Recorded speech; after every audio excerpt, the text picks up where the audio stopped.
We would be honored if you would join us. As requested from yesterday's video about what the Sand People did to Shmi Skywalker, this video will cover in detail how Anakin killed the Sand People and how it made him feel. The scene also happens to be the first time Anakin used the dark side in the movies, where he left Naboo to find his mother on Tatooine purely based on bad feelings that he had. After tracking her down in the desert, he came across a tribe of Tusken Raiders who had captured and tortured her.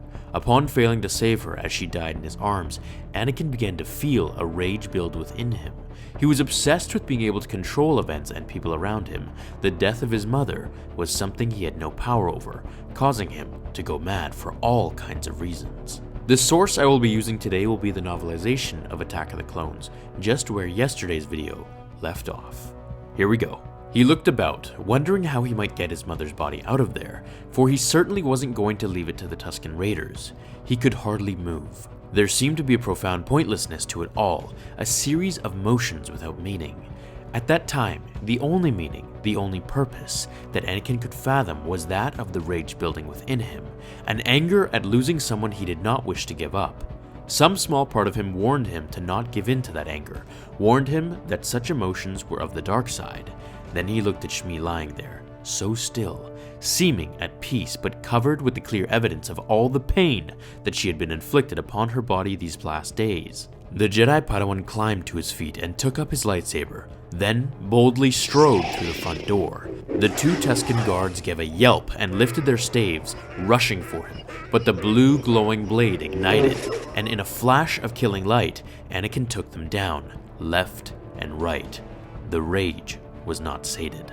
Anakin too had heard the voice of Qui-Gon, imploring him to restrain himself, to deny the rage. He hadn't recognized it, though, for he was too full of pain and anger. He spotted a Tusken woman to the side, in front of another of the tents, carrying a pail of dirty water, and saw a Tusken child in the shadows of another nearby hut, staring at him with an incredulous expression. Then he was moving. Though he was hardly aware of his actions, his blade flashed and he ran on. The Tusken woman screamed and was impaled. Now, all the camp seemed in motion, Tuskens rushing out of every hut, many with weapons in hand.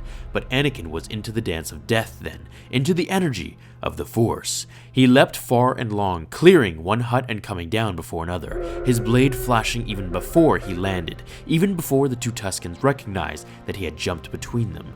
A third came at him, thrusting forth a spear, but Anakin lifted an empty hand and set up a wall of Force energy as solid as stone. Then he shoved out with that hand, and the Tusken spearman flew away, fully 30 meters, smashing through the wall of yet another hut. Anakin was off and running, off and leaping, his blade spinning left and right in a blur, every stab taking a Tusken down, writhing to the ground, every slash putting a piece of a Tusken on the ground. Soon, none were standing against him, all trying to flee, but Anakin would have none of that.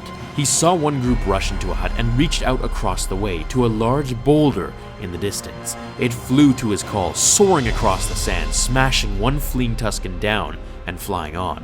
Anakin dropped it on the hut of Tuskens, crushing them all. And then he was running, his strides enhanced by the Force, overcoming the fleeing creatures, slaughtering them, every one. He didn't feel empty any longer. He felt a surge of energy and strength beyond anything he had ever known, felt full of the Force, full of power, full of life. And then it was over. Suddenly, it seemed, and Anakin stood among the ruins of the encampment, dozens and dozens of dead Tusken Raiders all about him, and only a single hut still standing. He put his lightsaber away and walked back to that hut, where he gently and reverently scooped his mother's body into his arms. Before I dive into a slight analysis of this, check out this scene here, in super slow motion. I think that's pretty cool how we literally see him annihilate a Tusken in half. So, this was Anakin's first step into a world that led him down a path no one else could follow. You're going down a path I can't follow. A path to the dark side. This is why Yoda always was so adamant about not giving in to the hatred of the dark side, because all it takes is one taste to lure him in forever.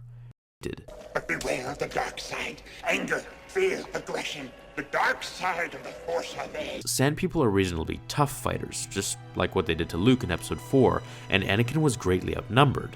He was using the Force to beat them, and particularly the dark side to enhance his actions. Anakin needed to use the dark side.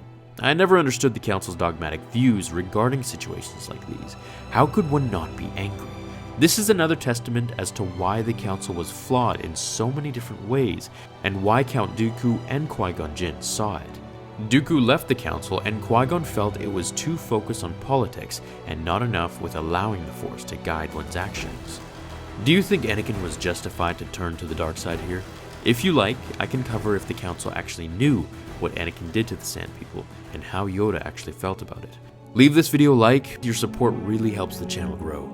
I'll see you all in tomorrow's episode of Star Wars Theory. Until we meet again, my fellow Jedi and Sith friends, remember, The Force will be with you, always. Now, fulfill your destiny.